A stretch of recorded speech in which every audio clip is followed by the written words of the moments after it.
तो आज एक बहुत अच्छा विषय पर चर्चा करेंगे। वैसे तो मुझे लगता है मुरली चली है, खास होली की मुरली थी, लेकिन मुझे लगता है नया साल के लिए भी ये बहुत ज़रूरी बातें थी, क्योंकि अब ये पुराना साल विदाई ले रहा है और नया साल चालू होने वाला है 2026। तो इस 2026 में तीव्र पुरुषार्थी बनना है। तो उसके लिए बाबा ने खास एक शब्द गिफ्ट मांगा। कौन सा? कारण का क्या करो? निवारण करो। समस्या का क्या करो? समस्याओं का समाधान करो। कोई भी बातें नहीं लाओ कि इनके कारण हुआ, इस परिस्थिति के कारण मैं नहीं कर पा। बाबा धर्मराज कभी कारण शब्द नहीं सुनेगा। ज्ञानी वो है जो कारणों का निवारण करता है। ज्ञानी वो है जो समस्याओं का समाधान करता है। क्योंकि आज हमारा जो समय वेस्ट हो जाता है, किसके कारण? कारण शब्द लगाने से। जो कारणों का निवारण करता है उसके कोई खजाने वेस्ट नहीं जाएंगे। वो उसका मन चुप रहेगा, स्थिर रहेगा।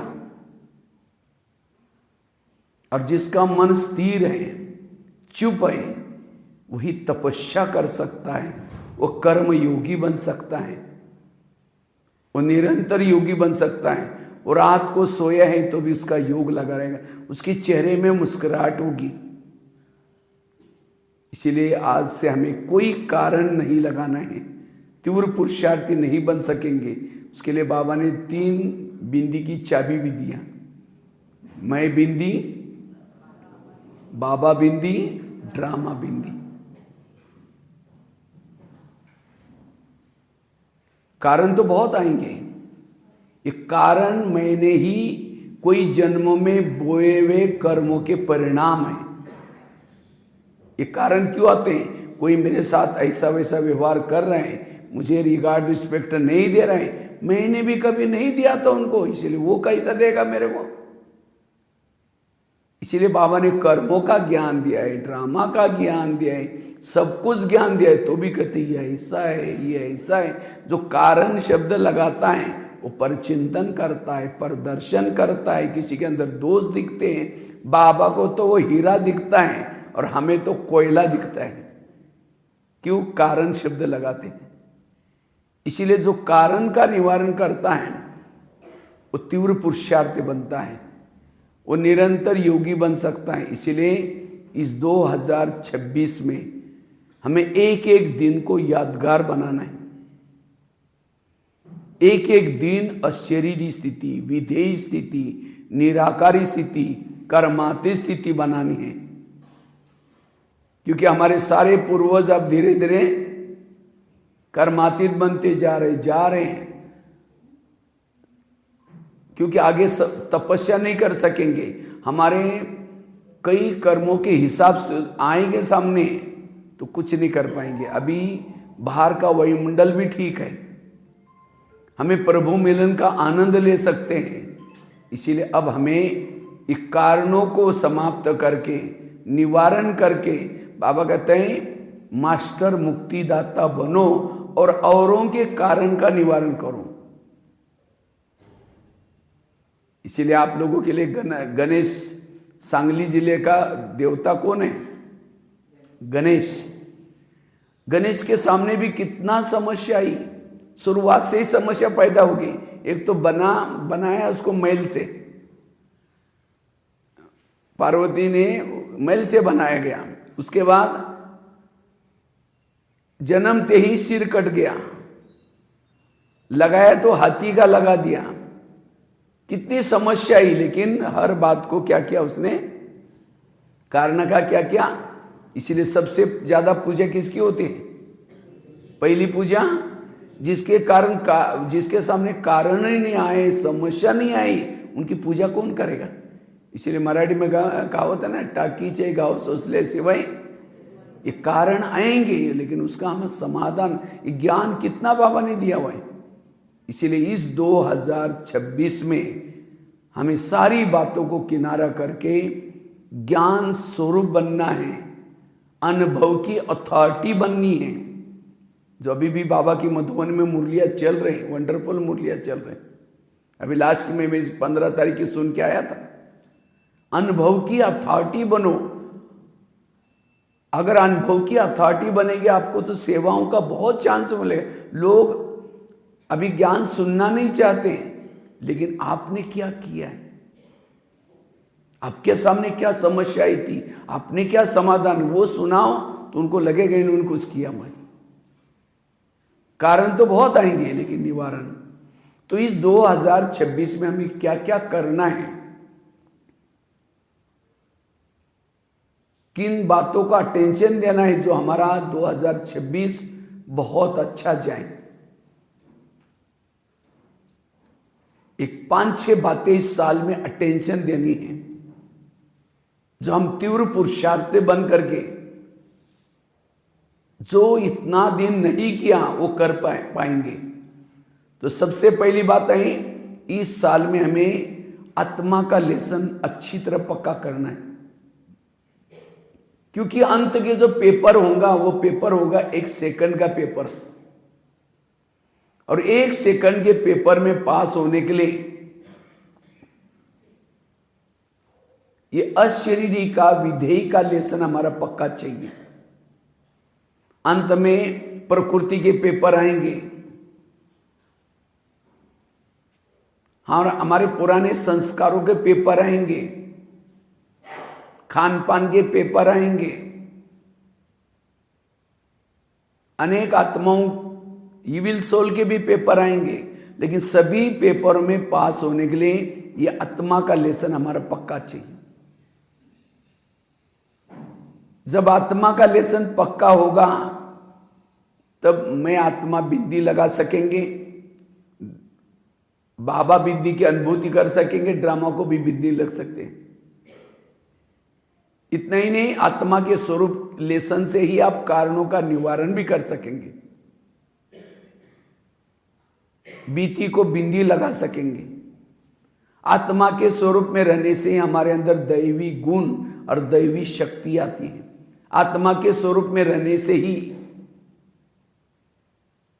हम वायुमंडल को अच्छा बना सकेंगे, कर्म योगी बन सकेंगे, निरंतर योगी बन सकेंगे। इसलिए इस लेसन को हमें अनुभव करना है। क्या 1 सेकंड में मैं अशरीरी बन सकता हूं? क्योंकि आत्मा के स्वरूप में रहने वाला आसन पर बैठता है, और जो आत्मा भ्रुकुटी आसन पर बैठता है, ऐसी आत्मा बाबा के आसन पर भी बैठते हैं। बाबा भी ऐसी आत्मा को पसंद करता है जो भ्रुकुटी आसन पर बैठता है। क्योंकि जो भ्रुकुटी आसन पर बैठता है उसकी सभी इंद्रियां उसके वश में है, और ऐसा आत्मा ही भविष्य में ऊंच पद प्राप्त कर सकता है। मन बुद्धि सारे उसके कंट्रोल में रहते हैं, और फिर उसका व्यवहार उस जिसके भी संपर्क में जाता है उसके चेहरे में हर्षित मुक्तता है। किसी ने कुछ अपमान किया, निंदा की, ग्लानि की, इतना ही नहीं, कोई हमको रिगार्ड रिस्पेक्ट नहीं देता तो भी उसके मन में कुछ भी नहीं होगा, वो सामने वाला परिवर्तन हो जाएगा। आत्मा के स्वरूप में रहने वालों के इर्द गिर्द में गुण और शक्तियां रहती। इतना ही नहीं, इस आत्मा के स्वरूप में रहने से ही कोई भी संस्कार हमारा हो, कोई पुरानी आदत हो, उसके पर हम जीत प्राप्त कर सकेंगे। क्योंकि इस स्वरूप में रहने से हमें सच्चा सुख मिलता है, और जिसको ये सुख मिलता है वो ऐसी आत्मा कहीं भी आकर्षित नहीं हो सकती, किसी के प्रभाव में नहीं आ सकती। ना कोई देहधारी के प्रभाव में आते हैं, ना वस्तु वैभव के प्रभाव में आते हैं। आत्म अभिमानी स्थिति में, अशरीरी स्थिति में रहने वाला एक परमात्मा के प्रभाव में रहता है। वो माया के से सेप रहता है, और उसकी बुद्धि मन यहां नहीं रहती। बुद्धि और मन बाबा से मंगल मिलन मनाते हैं, भले वो यहाँ से चल रहा है, कर्म कर रहे हैं, लेकिन मंगल मिलन मना रहे, उसका पूरा समय सफल हो रहा है। इसीलिए आत्माभिमानी स्थिति का अभ्यास अगर इस साल करेंगे या अभ्यास करेंगे तो हमारे से कोई विकर्म भी नहीं होंगे। इस स्वरूप में रहने वालों से कोई भी विकर्म नहीं होते। इतना ही नहीं, उसने जन्म जन्मांतर जो भूले की, विकर्म की, वो दग्ध होने की फैक्ट्री अंदर से चल रहे, क्योंकि इस स्वरूप में रहने वाला निरंतर परमात्मा से कंबाइंड जैसी अनुभूति होती। इसीलिए आत्मा का लेसन हमें पक्का करना है। वास्तव में परम धाम से शिव बाबा आए ही हैं हमें आत्माभिमानी बनाने के लिए। और सतयुग भी कब आएगा? जब हम आत्माभिमानी बनेंगे, तब सतयुग आएगा। सारे ज्ञान का सार है अशरीरी बनना, विधेयी बनना, निराकारी बनना।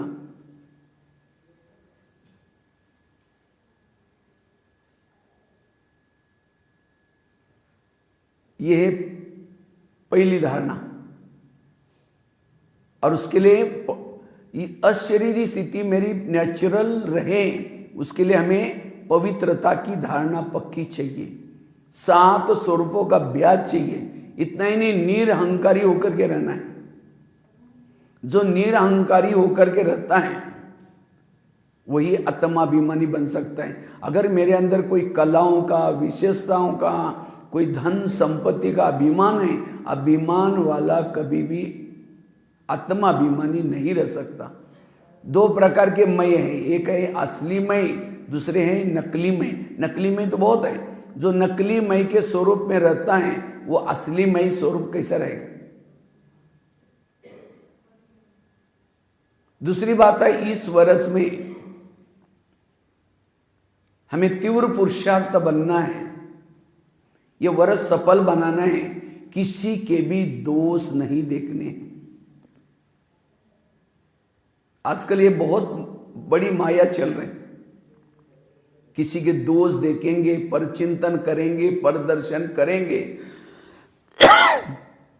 जो परचिंतन परदर्शन करता है उसको बाबा प्यार ही नहीं करता। पहली बात है, बाबा उसको प्यार नहीं कर सकता, क्योंकि उसने ज्ञान को समझा ही नहीं है। इतना ही नहीं, उसके दिमाग में कोई भी मुरली के पॉइंट्स नहीं चल सकते, ज्ञान के बातें उसके दिमाग में नहीं चल सकते। उसके बुद्धि को गोदरेज का ताला लग जाता है, बुद्धि को ताला लग जाता है। जिसके बुद्धि को ताला लग जाता है, ना परम धाम देखता है, ना परमात्मा देखता है। इसलिए दोष देखने के दृष्टिकोण को इस वर्ष में बदलना है।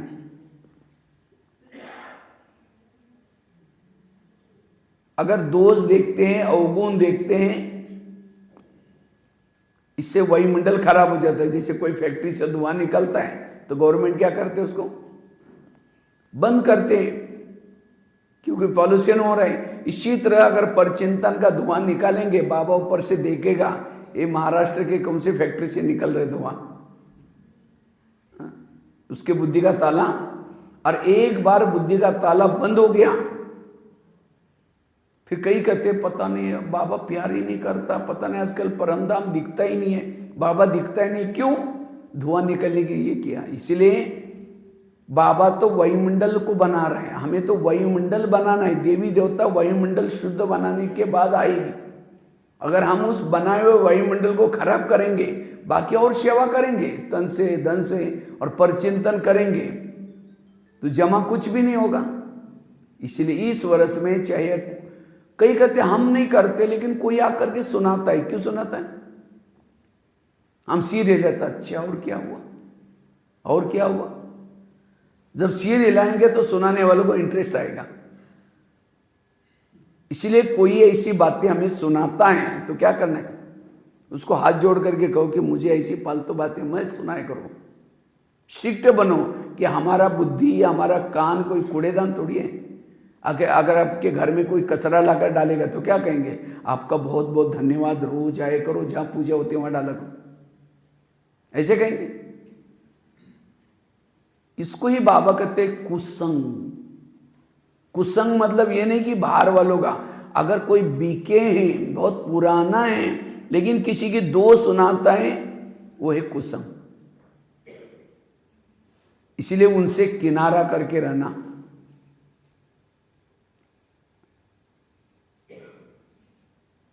जैसे कोई वोमिटिंग करते, उल्टी करते तो कहाँ जाते हैं? और वो पहले तो वोमिटिंग क्यों करते हैं? जो चटपटी चीजें खाता है, तला हुआ खाया, सड़ा हुआ खाया, डाइजेस्ट नहीं हुआ तो क्या करता है? वो उल्टी करता है। और उल्टी कहाँ की जाते हैं? वॉश बेसिन में। और जो कोई उल्टी करता है तो हम नाक बंद करके उसको भगाते, उधर जाओ उधर जाओ।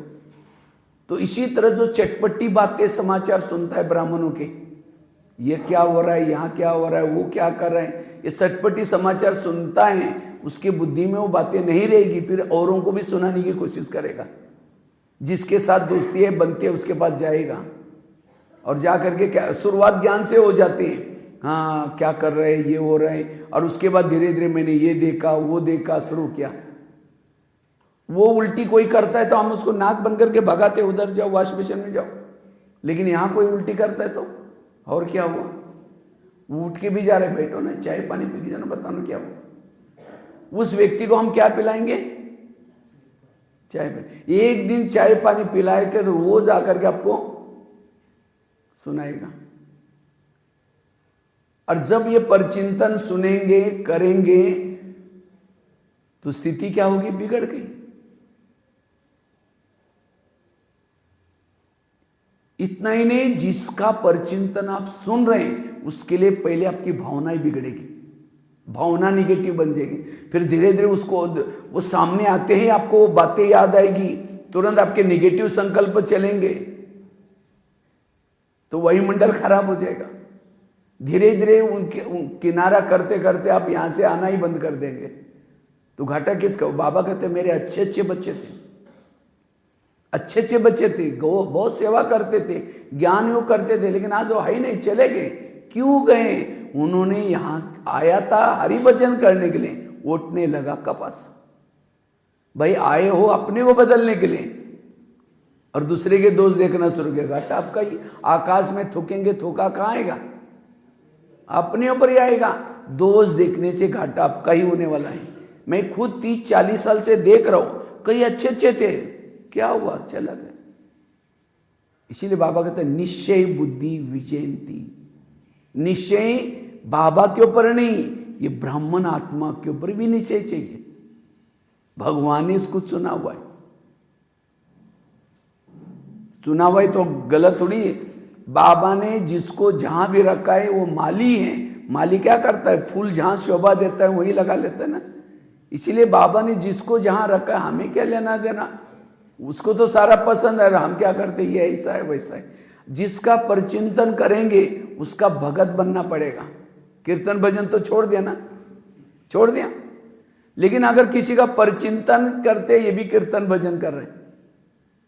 पहले तो गांव गांव में क्या होता था, चौराहे में बैठ करके लोग ढोलक बजा करके कीर्तन करते थे। तो अभी भी करते हैं, लेकिन अभी 2-4 जन मिलेंगे, वो सरपंच ऐसा है, वो ये ऐसा है, वो ऐसा है, वो वाला। तो हम भी क्या करते हैं, उस मंदिर में जाना तो बंद कर दिया। यहाँ रोज आते हैं, यहाँ करके फिर आपस में 2-4 जन मिल करके क्या करेंगे? परचिंतन के, वो ऐसी है, वो ऐसी है। अगर यहाँ 1 घंटा किसी का परचिंतन करेंगे, वहाँ दोपहर में जिसका मंदिर वहाँ बनेगा, उसी शहर में उन 3-4 को जन्म लेना पड़ता है। जिसने ये कहा कि वो है ऐसी, 1 घंटा बोला था, वही क्या करेगा? दोपहर में 1 जन्म तक हे देवी तुम बड़ी महान हो करके भजन गाएगा। कितना घाटा हो? जिसने कुछ नहीं बोला वो हाँ पीछे से, हाँ वो ऐसी करते, मेरे साथ भी ऐसे कि वो ढोलक बजाने का काम करेगा पीछे से। और जिसने बीच में कुछ करना, हाँ ऐसा होता ही रहता है, टाल बजाएगा बीच में। जिन्होंने कुछ बोला ही नहीं था, 3-4 जन सुन रहे थे, भावना बिगाड़ दी थी, वो क्या करेंगे? वो भजन सुन करके वो देवी के लिए भावना ऊंची बनाएंगे। तो कितना घाटा हुआ? भगत बनो, किसके बनो? शिव के बनो कि देवी देवता के भगत है। जिन्होंने 5000 साल पहले परचिंतन की आदत होगी, वो इस जन्म में, लास्ट के जन्म में उसने देवी का ही भगत होगा। इसीलिए आपस में भले मिलना मना नहीं है, ब्राह्मण परिवार है, लेकिन आज बाबा की मुरली क्या सुंदर थी, बड़ा मजा आ गया, बहुत अच्छा लगा, ये पॉइंट अच्छा था। ये आपस में चिंतन करने वाला शिव का भगत बनता है, और किसी औरों की इधर उधर की करता है वो देवियों की भगत बनता है। इसलिए पर चिंतन से बचना इस साल में, झगमुई झगमुई नहीं करना है। एक सत्संग चलता था, बहुत सारे लोग आते थे। एक दिन एक शिष्य ने गुरुजी को कहा, गुरुजी मुझे एक वरदान चाहिए। कहा कि क्या वरदान चाहिए? कहता है मेरे बारे में सबके दिल में क्या चलता है मैं जानना चाहता हूँ। तो गुरुजी ने कहा ठीक है, मैं उसके लिए तुम्हें वरदान देता हूँ, साथ में एक छड़ी देता हूँ। छड़ी मतलब मांत्रिक डंडा। जब भी किसी के दिल में कुछ देखना चाहते हो, ये छड़ी को दिल में रखो, उसका नाम लो तो पता चलेगा। तो छड़ी दी, वरदान दी, शिष्य चला गया। अचानक उसको याद आता है, पहले मैं गुरुजी के अंदर मेरे बारे में क्या चलता है उसको देखता हूँ। तो क्या करता है, रुक करके छड़ी को दिल में लगाता है, गुरुजी का नाम लिया, थोड़ी छड़ी काली होगी। जब छड़ी काली होगी उसको लगता है गुरुजी के अंदर मेरे बारे में कालापन है, इनको गुरुजी बना करके फायदा क्या। वो सत्संग में आना बंद हो गया। एक दिन हो गया, 2 दिन हो गया, तो गुरुजी की एक दिन नजर गई, यार ये कुर्सी पर सबसे पहले आने वाला, इतनी अच्छी सेवा करने, उसको क्या हुआ। तो गुरुजी उनके घर में गए। कहा कि क्या जी आजकल आप आश्रम में नहीं आते? कहता है नहीं जी, आजकल थोड़ा घर में मेहमान आते हैं, मेरी तबीयत खराब है, ऐसे ऐसे बोलने लगे। तो गुरुजी ने कहा आप 6 साल से आश्रम में आते थे, आंधी आए तूफान आए कुछ नहीं जी, नहीं जरूर कुछ बात है। कहा कि गुरुजी आपके अंदर मेरे बने कालापन है, वो छड़ी से मैंने देख लिया। गुरुजी ने कहा अच्छा ये बात है क्या, तुमने देखा कि तुम्हारे अंदर औरों के बारे में कितना कालापन है? कहा कि नहीं देखा। देखो, शिष्य ने छड़ी को दिल में रखा, अपना नाम लिया, पूरी छड़ी काली हो गई। गुरु की कितनी काली थी? थोड़ी सी। अपनी काली पूरी देकर के खुद को शर्म आई, सिर नीचे झुका। तो गुरुजी ने कहा कोई बात नहीं, मैं जब आश्रम में आया था मेरी भी छड़ी काली थी, लेकिन मैंने तपस्या करते करते इतनी बचे, वो तो मैं कर ही रहा हूँ। अगर तुम मेरे को देकर के आश्रम में नहीं आओगे, जो तुम्हारी सफेद कड़े बन रहे वो भी काली हो जाएगी। तब शिष्य कहता है गुरुजी मैं कितनी भूल करने जा रहा था। कहा कि कोई बात नहीं, आज से कभी भी बड़ों की कमजोरी, ये कहानी किसी और की नहीं। हम भी यहाँ आते आते जो हमारी पतित आत्मा थी, काली आत्मा थी, पवन बनना शुरू हो जाते हैं। लेकिन जैसे ही यहाँ आते हैं, बहनों के संपर्क में आएंगे, सेवा के संपर्क में आएंगे, कहेंगे यहाँ जो पैसे देते ना उसको आगे करते हैं, फलानी ऐसी है, वो ऐसे है, वो सेंटर पर ऐसा होता है, वहाँ ऐसा होता है, कुछ ना कुछ दोष देखेंगे, भावना बिगाड़ देंगे और धीरे धीरे किनारा करना शुरू करेंगे। कई आएंगे लेकिन भावना ना होने के बाद जो पहले सेंटर में करते थे धन से तन से नहीं करेंगे। आगे कभी बुलाएंगे भी तो कहेंगे नहीं बहन जी है, ये है, हम तो जानते हैं, हम ऑनलाइन में सुनते हैं, हम करते पुरुषार्थ, हमको पता है। लेकिन घाटा किसका हुआ? इसीलिए बाबा कहते हैं जिसके दोष देख रहे हैं वो तो योग लगा रहे, वो भी हमारे जैसे इंसान है, वो निकल जाएंगे। वो यहाँ आ रहे, अगर मैं नहीं आऊँगा जो सफ़ेद बन रहे वो भी मेरी काली हो जाएगी। इसीलिए बाबा कहते बच्चे ये पर चिंतन की माया से बचना। पर चिंतन करना अर्थात कोयले के व्यापारी बनना। कोई कोयले का व्यापारी बना, हाथ काला मुंह भी काला, जिसको बेचे वो भी काला। और कोयले के खाने में हीरे होते हैं। जिसके दोष देख रहे हो, जिसके अंदर के अवगुण ढूंढ रहे हो, उसके अंदर कुछ हीरे भी तो छिपे हैं। भगवान ने तो उसके अंदर का हीरा देखा है, तब तो जगह बीके बनाया। और लेकिन हम क्या करें, उसी में से कोयले खरीद कर रहे हैं, उसी खाने में से। इसलिए ये परचिंतन ये ब्राह्मणों को बहुत तीव्र पुरुषार्थ बनने नहीं देती। इसलिए इस 2026 में 25 की बातें 26 में लेके नहीं चल, यहां की यहां ही सारी बातें छोड़ करके जिसको बाबा ने आज कहा होली मनाओ।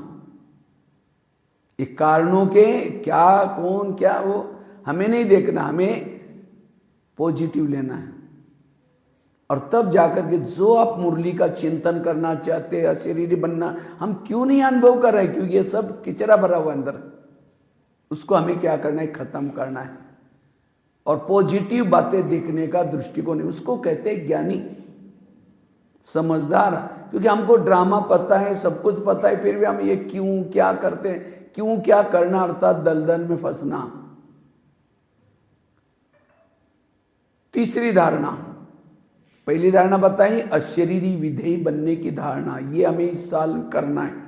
दूसरी बताई परचिंतन से बचने की धारणा, ना किसी को सुनाना, ना इसलिए गणेश का पेड़ बड़ा, मतलब जो भी देखते हैं उसको अंदर संभालो, तब आप दूसरों के विघ्नों को हार सकेंगे, तब आप मुक्तिदाता बन करके औरों को, उस औरों के कारणों को मुक्त करा सकेंगे। और गणेश को हाथी का सिर दिखाया, हाथी क्या करता है, कान हिलाता रहता है, क्यों, चींटी भी गए तो मर जाएगा। तो हमें भी ये परचिंतन व्यर्थ बातों के लिए कान हिलाते रहना है, लेकिन हम हिलाने के बजाय और ही कान में लेते हैं, क्या हुआ करके, तो विघ्नहारता कैसे बनेंगे। तीसरी धारणा है श्रीमत का पूरा पूरा पालन करना है।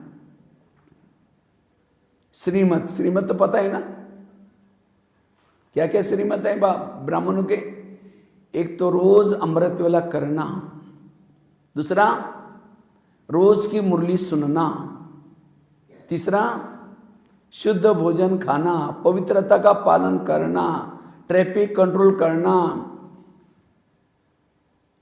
नुमा शाम का योग करना, कई ब्राह्मणों के सारे नियम है।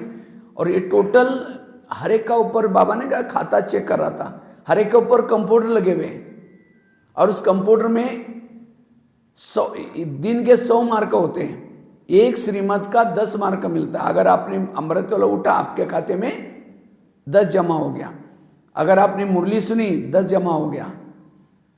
तो सारा दिन में आप खुद 3-4 जन बताओ, आप लोग कितना जमा करते, कितना परसेंटेज सारा दिन में, सारा दिन आप कितना परसेंटेज श्रीमत प्रमाण चलते हैं, बताओ, 2-4 जन बताओ। सब आंखें खोल करके सुन रहे ना, थोड़ा ताली बजाओ अच्छी तरह। मैं देख रहा हूं किसी की आंखें बंद हो रहे, या मैं जैसा मधुबन से आया हूं, साथ में माया भी आई है साथ में। मैं तो यहाँ स्टेज पर बैठा हूं, दिखाई पड़ता है, माया का सैनिक दिखाई नहीं पड़ता। माया आकर के हरे के सामने आलस की, अलबेलापन की संजीवनी बूटी सूंघा के जाती है, क्योंकि माया कहते हैं ये माउंट आबू से कहाँ से भाई आया, अगर ये सुनाएगा, ये सुन लेंगे तो मेरा राज्य खत्म हो जाएगा, इसीलिए इसको सुलाती हूँ ताकि यहाँ रहते हुए भी सुनेगा नहीं, क्योंकि जिसकी आंखें बंद है उसका कान बंद। अब जैसे थे वैसे ही रहेंगे फिर। इसीलिए बीच में कोई पॉइंट अच्छी लगती, ताली बजाओ, ताली बजाने से मेरा उमंग नहीं बढ़ेगा, बाजू में कोई सोरा उठ जाएगा। इसीलिए जागते रहो, सावधान। कोई पॉइंट अच्छी लगती है तो ताली बजा सकते हैं, उसके लिए कोई जीएसटी भी नहीं कटेगी, ठीक है। तो आप लोग बताओ, सारा दिन में आप कितना परसेंटेज आप श्रीमत प्रमाण चलते हैं, बताओ 2-4 जन। हाँ, 30 से 40, 35 में तो पास है, उसके नीचे है तो फिर फेल है। तो कितने लेते हैं बताओ 2-4 जन फटाफट। डॉक्टर साहब ने बताया 30 से 40, आप बताओ अपना खुद का, बोलो बोलो फटाफट, कितना चलते हैं, कि बोले नहीं रहे, कितना चलते हैं? 50। और पीछे? हाँ, 30 में तो फेल में है। चलो और बताओ, चलो ये अपना सच तो बताया। हाँ, और माताएं बताओ, माताएं तो बोले ही नहीं रहे। हाँ, 20 से 25, वो भी एकदम नहीं है। चलो और पीछे? 40, और 100 तक कोई नहीं जा रहे। हाँ? देखो मैं आपको बता देता हूं, आप खुद मुकड़ा देख ले प्राणी। हम क्या समझते हैं अमृत वाला, क्या अमृत वाला आपने किया तो कितने मार्क मिलना चाहिए? 10। मुरली सुनी, कितने मार्क मिलना चाहिए? 10। शुद्ध भोजन खाते तो कितना हो गया? 10। 30 हो गया। पवित्रता का पालन तो करते, तो उसके पवित्रता के तो 20 है, उसकी ज्यादा मनसा वाचा कर्मणा और स्थूल पवित्रता 20, तो कितने हो गए 50। ट्रैफिक कंट्रोल किया उसके 10, 60 हो गया। यूनिफॉर्म में आते हैं रहते हैं तो उसके 10, कुछ सेवा की उसके 10, तो कितने हो गए।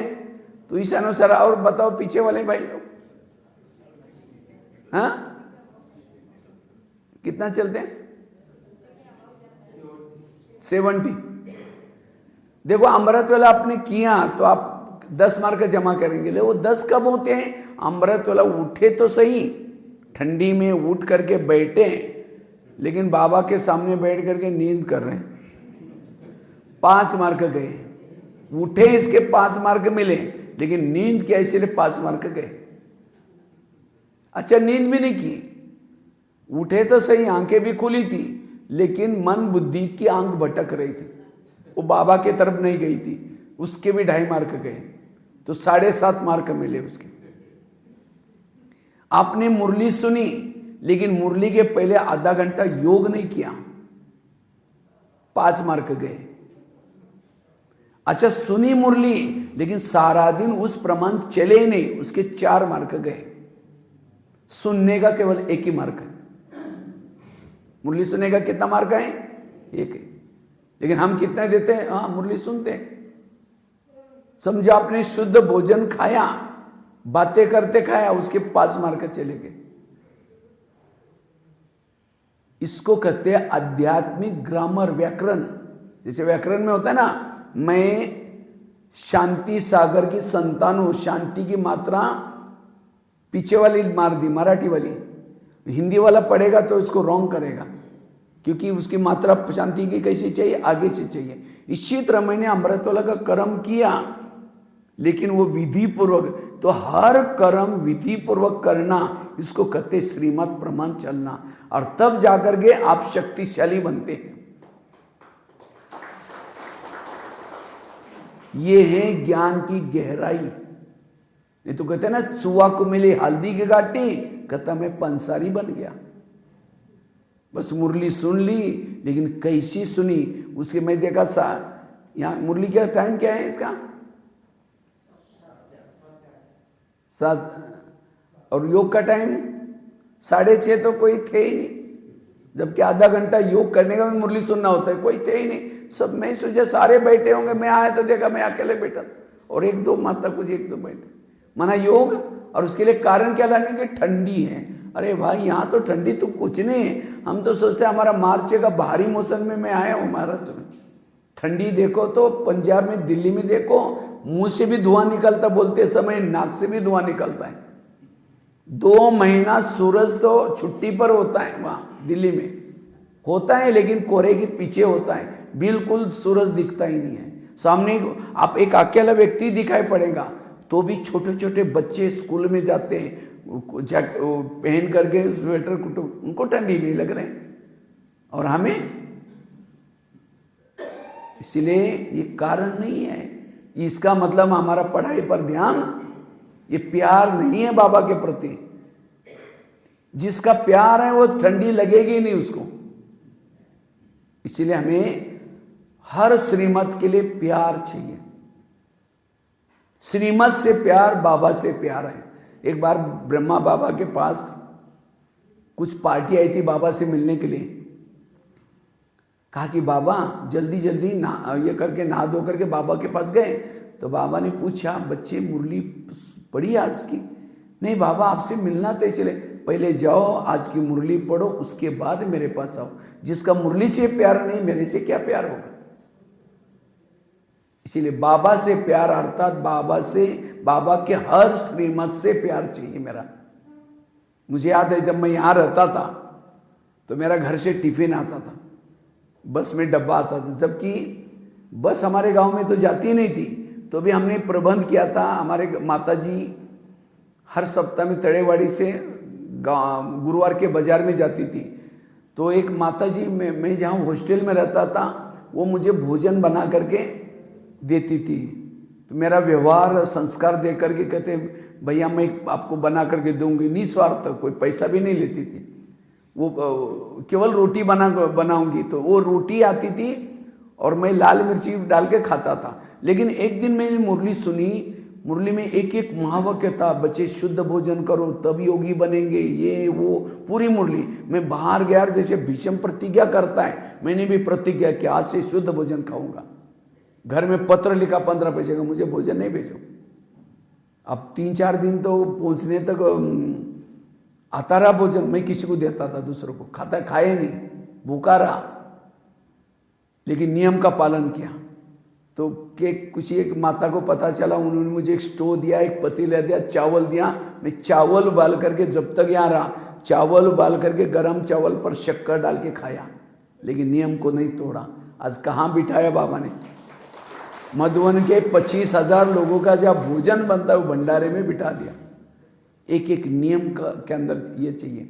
इसीलिए ईश्वरीय नियमों की पालन, उसके लिए कोई कारण नहीं सुनना है। बाबा ने कहा है मुझे करना है,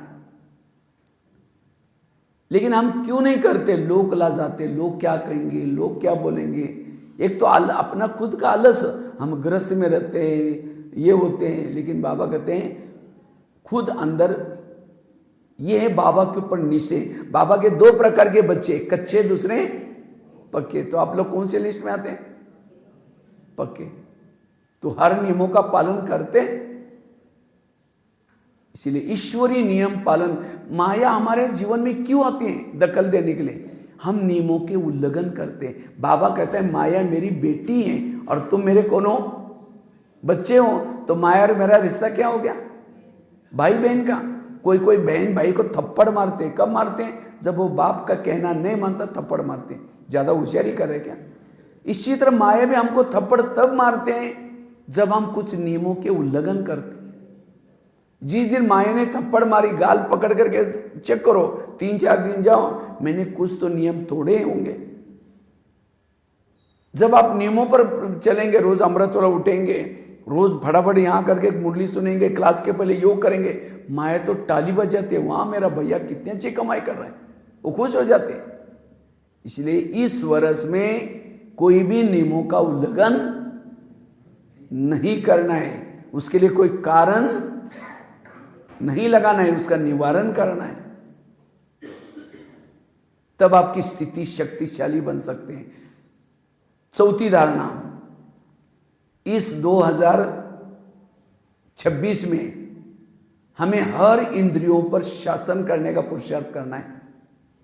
हमारे जीवन की समस्याओं के कारण कोई व्यक्ति नहीं, कोई परिस्थिति नहीं, खुद ही इंद्रिय है। लेकिन हाँ, हम अपने को पर कभी दोष नहीं देते।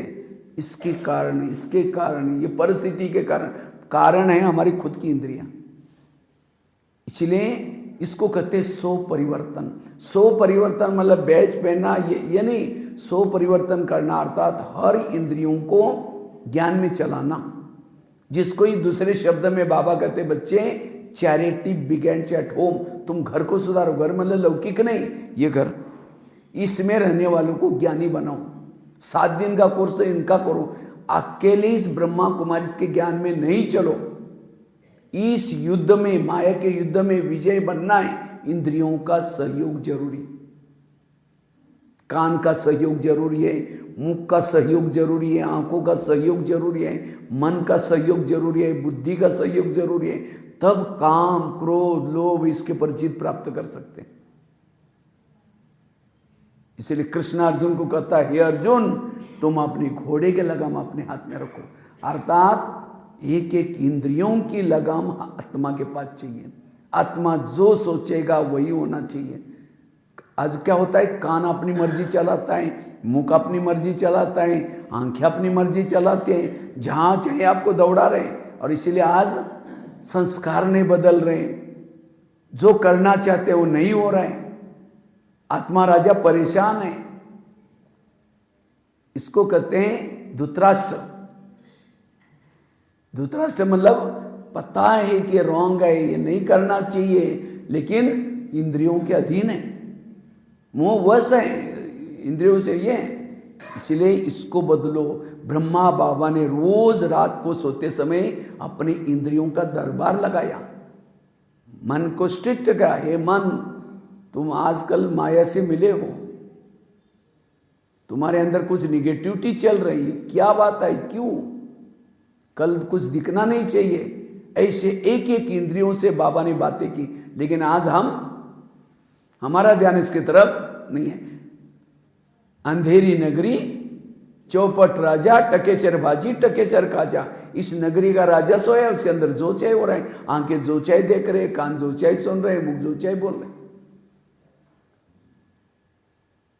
इसलिए आज की भी मुरली में बाबा ने टाइटल दिया, मेरे स्वराज्य अधिकारी बच्चे। जिसका इंद्रियों पर शासन है उसके इर्द गिर्द में गुण और शक्तियां होती हैं। नौका पानी के ऊपर से जाएगी, पार कराएगी, नौका के अंदर पानी आएगा तो डुबा देगी। जो इंद्रियों को चलाता है पार हो जाता है, सफल हो जाता है, जिसको इंद्रियां चलाते वो डूब जाता है। इसलिए ये परिवर्तन करना है। ये भक्ति की तरह ज्ञान नहीं है, ये ज्ञान का पहला लेसन है। एक एक इंद्रियों पर जो राज्य करता है वो देवता बनता है। आज दुनिया में क्राइम हो रहे, प्रॉब्लम आ रहे, क्यों? हर व्यक्ति इंद्रियों के अधीन है और फिर पश्चाताप भी करता है, रे मैंने होना नहीं चाहिए, नहीं। तो हमें क्या करना है? रोज अपने कर्मेंद्रिय का दरबार लगा करके उनको सजा भी दो, शिक्षा भी दो, सावधान भी करो। ये पुरुषार्थ करना है। एक एक इंद्रियों पर शासन चाहिए। जिसका इंद्रियों पर शासन है, कहेंगे माता बड़ी अच्छी है, ये भाई बहुत अच्छा है। क्यों अच्छा है? उसका इंद्रियों पर संयम है, इसीलिए उसके पास सहन शक्ति है, धैर्यता है, सब कुछ है। जब प्रधानमंत्री को किसी ने गाली देने वाला पत्र लिखा, वो कहाँ जाता है? उसके पीए के पास। पीए देखेगा इतना अच्छा काम करता है तो भी इसके लिए ऐसा लिखता है, फाड़ के फेंक देगा, माना उसका पीए हितैषी। तो हमें कोई गाली देता है, हमारा पीए कौन है? कान फटाफट आत्मा तक पहुंचा था, हमको गाली दी, मन डिस्टर्ब हो गया, बुद्धि डिस्टर्ब हो गया, सारी इंद्रिय डिस्टर्ब हो। और सवेरे के 4 पेज की मुरली सुनी थी, उसको कान नहीं बोलता कि आज बाबा ने ऐसे बोला है, आज बाबा ने ऐसे बोला है, वो तो निकाल लेता है, माना कान मेरा हितैषी नहीं है। जब मेरी इंद्रियां मेरी हितैषी नहीं तो हम विजय कैसे बन सकते हैं? मराठी में कहते हैं ना, आंधळ दळता ने कुत्रा पीठ खाते, जमा कुछ भी नहीं। इसी तरह थोड़ा योग करेंगे, अमृत वाला करेंगे, थोड़ा सेवा करेंगे, सारा दिन आंखें गलत देख रहे हैं, मन कान गलत सुन रहे हैं, मन जितना जमा किया था वो शाम तक खत्म हो गया, जमा कुछ भी नहीं। इसलिए इनके ऊपर ध्यान देना है, रोज अपनी इंद्रियों का दरबार लगा करके, क्योंकि सतयुग में ऊंच पद वही प्राप्त कर सकता है जिसका इंद्रियों पर राज्य है। बाबा ने कभी मुरली में नहीं कहा मधुवन में रहने वाले राजा बनेंगे, मम्मा बाबा को देखा वो राजा बनेंगे, सरेंडर है वो राजा बनेंगे। राजा वो बनेंगे जिन्होंने अपने इंद्रियों पर शासन किया। चाहे कोई घर में माता है, चाहे अभी आया है कोई गरीब है, इंद्रियों पर शासन करने का पुरुषार्थ। इसलिए स्वराज्य अधिकारी बनने का पुरुषार्थ चाहिए। इसलिए हमें इस वर्ष में ये समय किसी को देखने का नहीं है, कौन क्या करेगा, मुझे अपने पर शासन करना है। और जब अपने पर शासन है तब विजय बनेंगे। कर्ण महाभारत का बड़ा होशियार था, लेकिन कर्ण के रथ ने उसको धोखा दे दिया।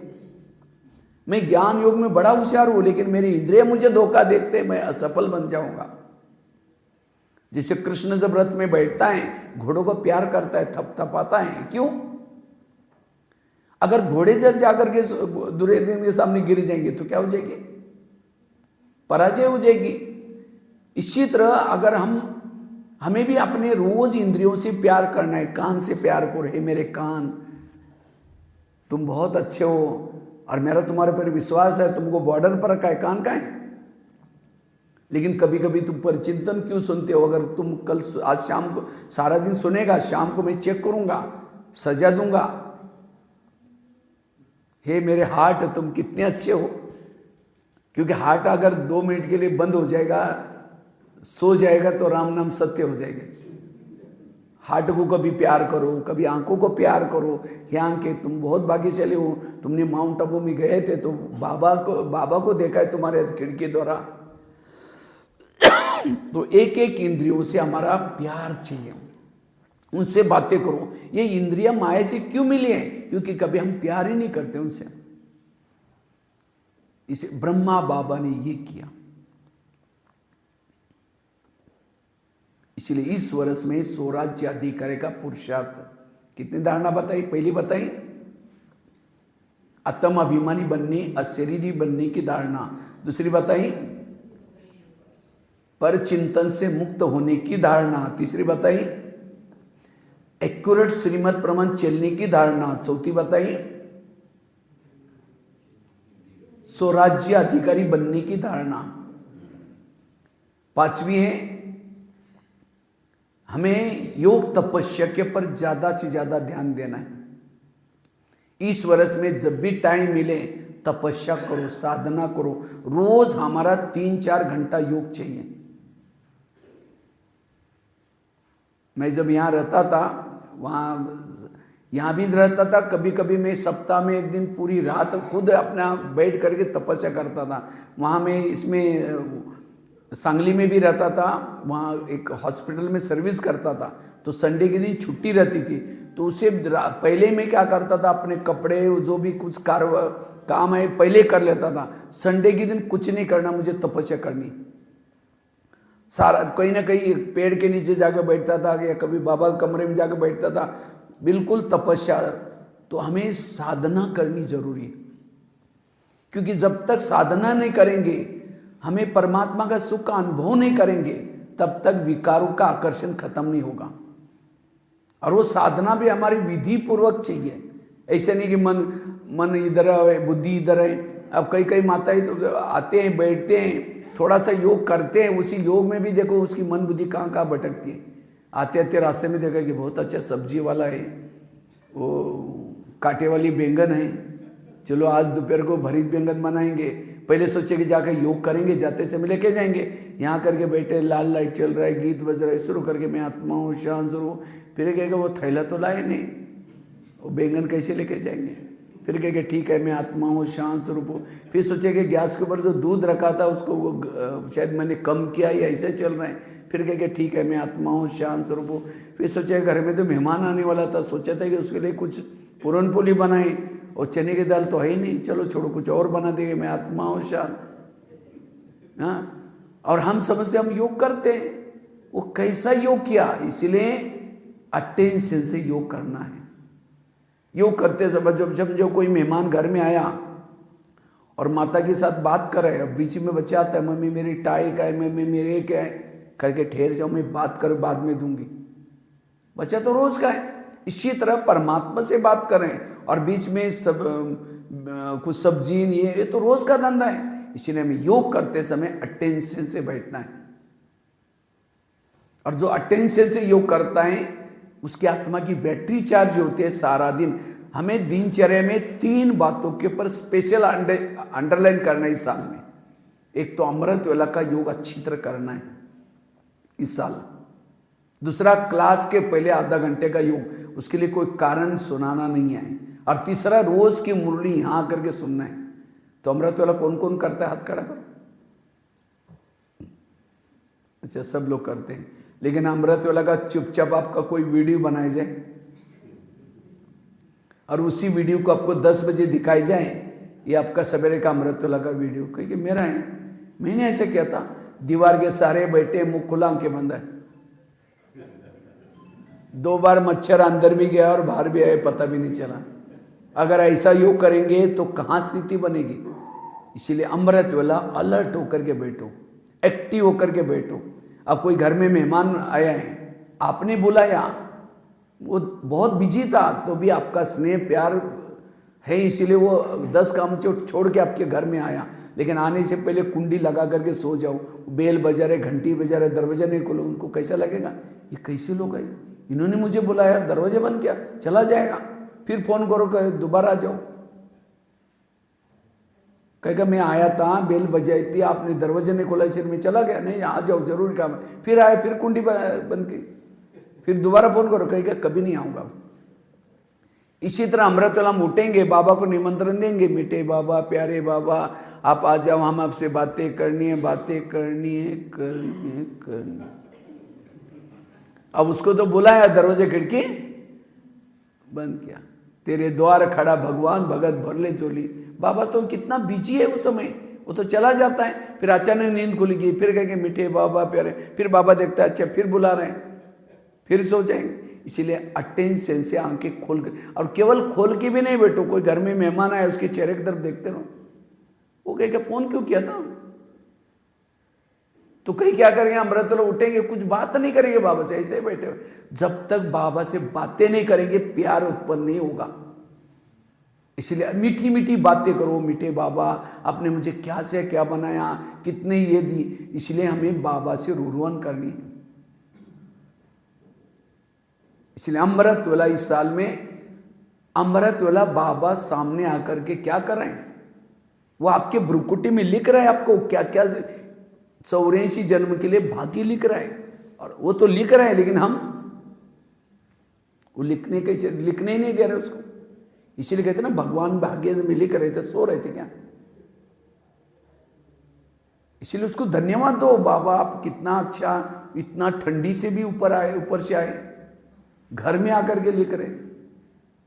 इसीलिए अटेंशन से बैठना है, अमृत वेला अटेंशन से करना है। दूसरा, रोज क्लास के पहले आकर के आधा घंटे का योग।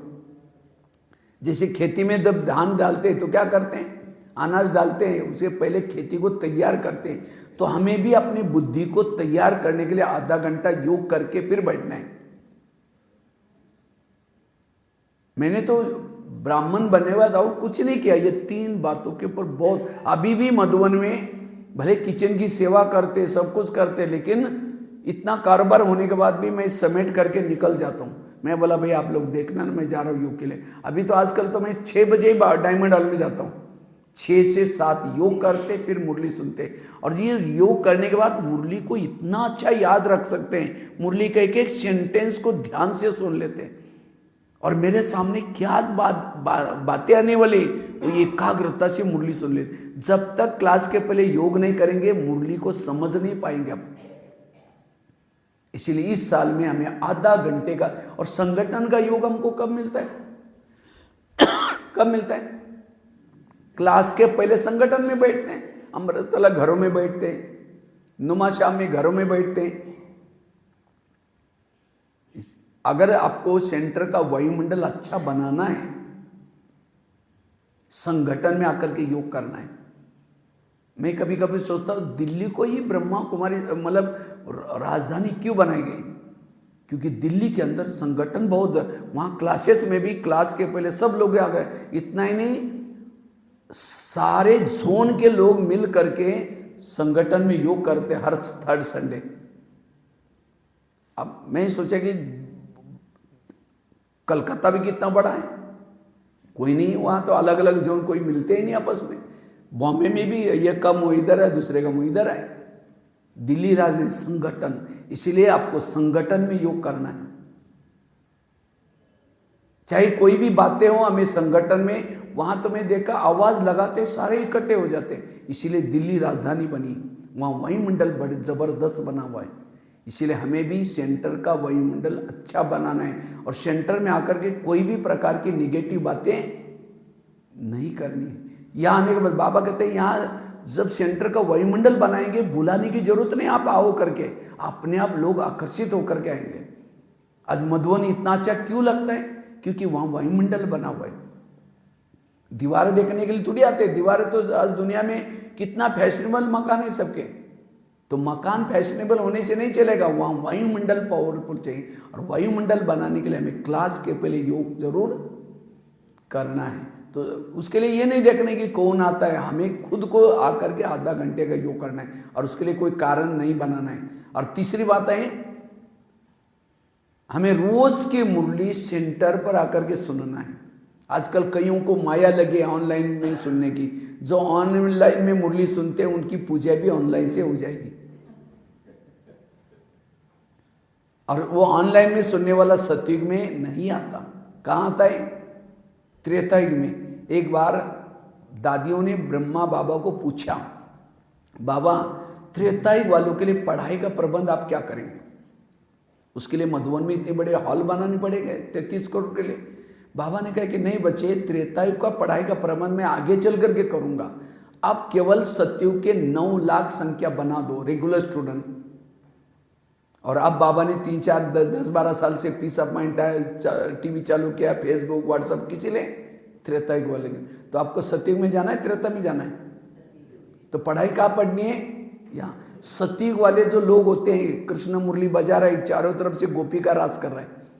और त्रेता वाली सीता अकेली बैठे हैं, राम को याद भी कर रहे हैं, रो भी रहे। इसी तरह अकेला मुरली सुन रहे हैं, रो भी रहे हैं, समस्या प्रॉब्लम, क्या करो ये करो। इसीलिए संगठन में आप करके मुरली सुनना है। एक भील था एकलव्य, गुरु द्रोणाचार्य के पास गया, कहते मुझे नंबर 1 चाहिए। कहा कि तुम्हारा गुरु कौन है? कहते आप ही मेरे गुरु हैं, तुम मेरे पास कभी आए ही नहीं। चलो मैं दिखाता हूं। एक जंगल में पुतला लगाया था, दिखाया, तो भी उसको नंबर 1 नहीं दिया। नंबर 1 किसको दिया? अर्जुन सामने सीखा था, वो पुतले के सामने। इसी तरह फेसबुक व्हाट्सएप यूट्यूब एक पुतला है, उसमें बैठ करके मुरली सुनेंगे, होशियार तो बनेंगे ज्ञान योग में, लेकिन नंबर 1 नहीं आएंगे। नंबर 1 बनना है तो हमें सेंटर पर आना है।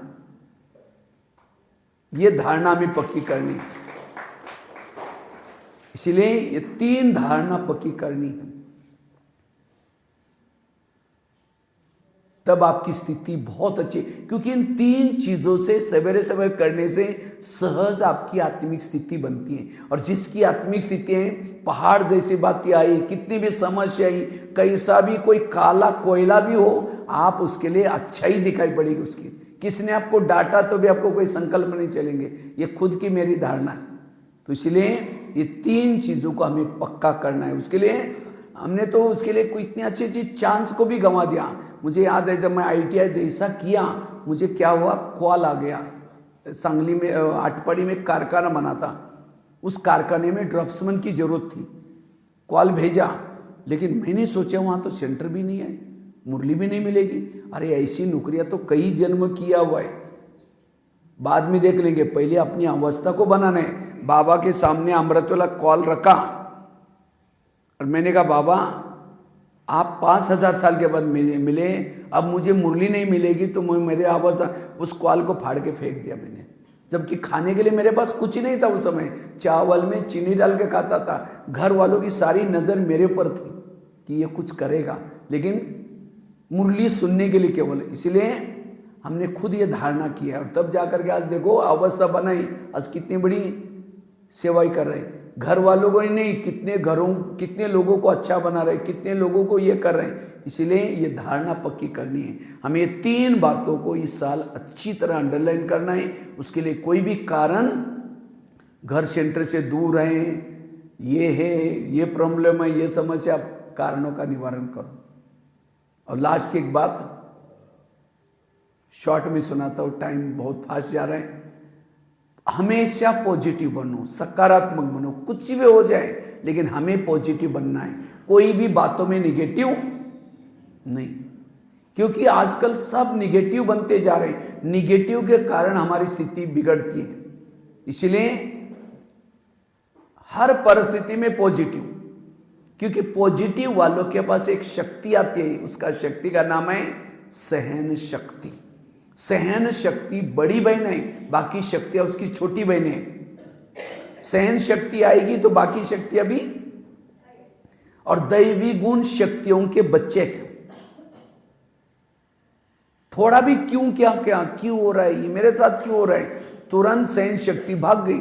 सहन शक्ति भाग गई, उसकी बहनें भी भाग गई, दैवी गुण भी भाग गए, आप अकेले रह जाएंगे। इसीलिए मुझे हमेशा इस साल क्या करना है, पॉजिटिव रहना है, सकारात्मक रहना है। क्यों नहीं करना है, क्योंकि ये जो समस्या प्रॉब्लम आते हैं, मेरे कई जन्मों के हिसाब अब विदाई लेने के लिए आते हैं। कई कहते हैं ये बीके हैं, फिर भी मेरे साथ ऐसा है, फिर भी हमारे साथ ऐसे व्यवहार। इस जन्म में बीके बने, पिछले जन्मों में आपने राजा बन करके उसको रिगार्ड नहीं दिया होगा, उसके लिए ऐसा किया होगा, इसलिए वो आपके साथ भी ऐसा कर रहा है। इसीलिए कोई किसी का दोष, सभी निर्दोष है। इसीलिए मुझे अपने मन को समझाना है, हे मन, जिसको भगवान कहता है मीठे बच्चे, और तुम उसके लिए बेकार सोच रहे हैं, खबरदार अगर तुमने उस आत्मा के लिए ऐसे सोचा तो। पॉजिटिव, और जो पॉजिटिव रहता है, बाबा कहते हैं मेरे बच्चों के चेहरा और चलन भविष्य में सेवा करेगी। कौन सा चेहरा? जिसका चेहरा खुश नुमा है। कौन खुश रह सकता है? जो पॉजिटिव है वो खुश रह सकता है। निगेटिव वाला नहीं तो कईयों ने ब्रह्मचारी का पालन किया है, चेहरा देखो मरा पड़ा हुआ है, कोई हंसी भी नहीं आ रहे हैं। क्यों? निगेटिव है। निगेटिव वाला ब्रह्मचारी नहीं है। वो स्थूल ब्रह्मचर्य की ताकत वेस्ट हो जा रही है उसकी। क्यों? निगेटिव में, क्यों, क्या में। इसलिए मेरे संकल्प बिल्कुल ना चले, मेरा मन सदा चुप रहे। No question, no correction, no quotation, no opposition, मन चुप। और तब जाकर के स्थिति पावरफुल, अशरीरी, विधेयी, निराकारी बनेगी। क्योंकि हमारा लक्ष्य है फरिश्ता बनना। कैसे बनना?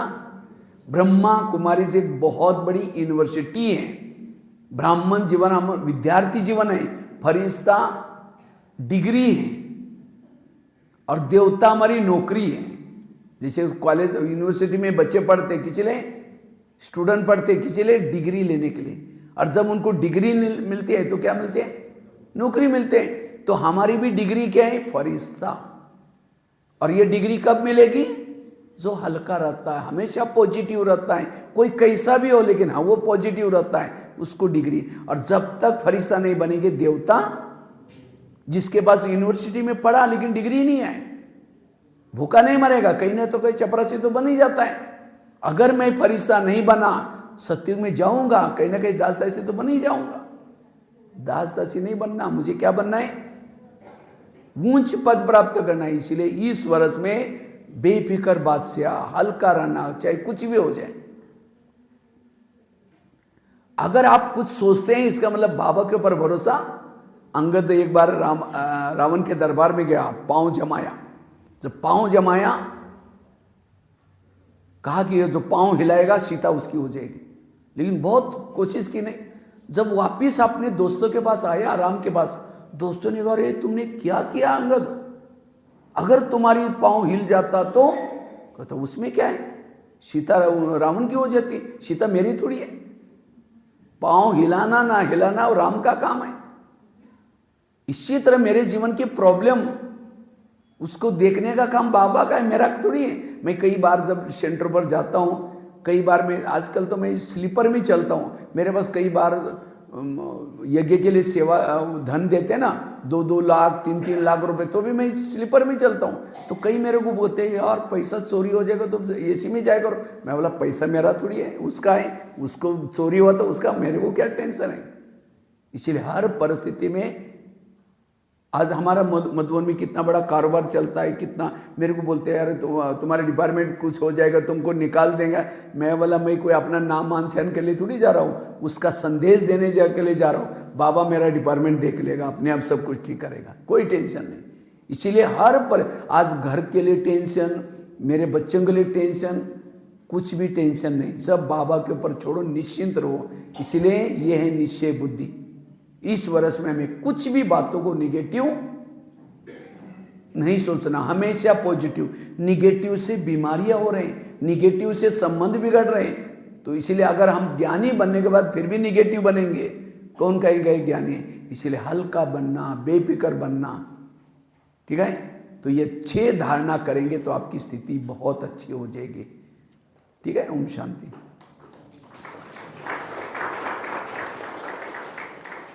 तो क्या क्या धारणा बताई, दोबारा मैं सिर्फ रिपीट करता हूँ। पहली बताई अशरीरी विधेय बनने का बात, दूसरी बताई पर चिंतन बिल्कुल किसी का भी नहीं करना, उसके लिए कई एग्जाम्पल हमने बताई। धुआं नहीं निकलना, उल्टी नहीं लेना, उल्टी करना भी नहीं। तीसरी बात बताई एक्यूरेट श्रीमत प्रमाण चलना। चौथी बताई स्वराज्य अधिकारी बनने का पुरुषार्थ। पांचवी बताई विधि पूर्वक योग करना। और छठी बताई हमेशा पॉजिटिव बनना। और 3 बातें अंडरलाइन, अमृत वाला का योग, क्लास के पहले योग, और तीसरा मुरली। अगर ये कुछ करेंगे तो ये वर्ष आपको इतना दिन जो नहीं किया इस साल में बहुत कुछ कर सकेंगे। और मैंने ये कोई क्लास नहीं किया, लेकिन मैंने अपनी अवस्था को बनाने के लिए, स्थिति बनाने के लिए जो धारणाएं की वो मैंने आपको बातें बताई। अभी भी मेरा इन बातों के ऊपर ही अटेंशन है और मुझे लगता है मुरली में भी यही बातें आते हैं। सारी मुरलियों का मुख्य सार यही है, याद करो, आत्मा समझो, आत्मा श्रीमद जगमोही नहीं करो स्वराज, यही बातें विशेष बाबा अंडरलाइन कराता है, यही हमें करना है। ठीक है, ओम शांति।